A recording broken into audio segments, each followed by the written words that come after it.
Alex, why don't we start with what you learned about Joe Biden's day-to-day in the White House and how many people were regularly around him to know exactly what his mental acuity was? In terms of public events, stuff that's in front of cameras and often in front of a lot of reporters, the vast majority of those events happen between the hours of 10 and 4.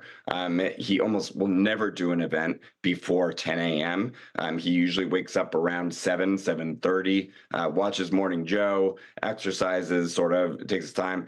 Later in the evening, he will do some events, but they're often not on camera. There are often a lot of corrections when he's making remarks late at night. I remember one time just last year where he talked about the Charlottesville story that got him in the race, and he repeated the same story almost word for word twice, just a few minutes apart. There is a very, very tight inner circle around Joe Biden. On a day-to-day basis, he really only sees about 10 to 20 people, usually on on a regular basis. Now, even within that circle, there's a smaller inner circle, which is really only about 6 people. And they have taken steps to definitely restrict access to not just everyday White House officials, but even the resident staff of the White House. A residence official told me that there is an incredible divide between the Biden family and the resident staff. They often dismiss them to let them go home early. They don't really sometimes even let them up there, and they definitely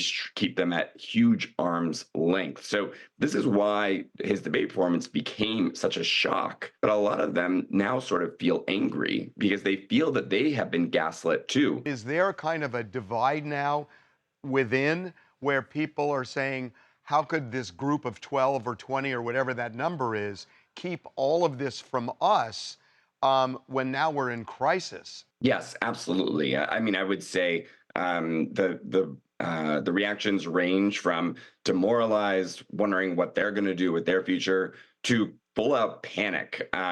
One person in the White House told me recently that everyone is freaking the F out. There is a deep lack of satisfaction among a lot of parts. Now, there are some parts of the Biden team that are basically just like, this is much ado about nothing. It was one bad day. People have counted us out before. And so that doesn't, I think it just exacerbates this thing where there is a divide because people at the top sometimes don't realize the level of dissatisfaction below them.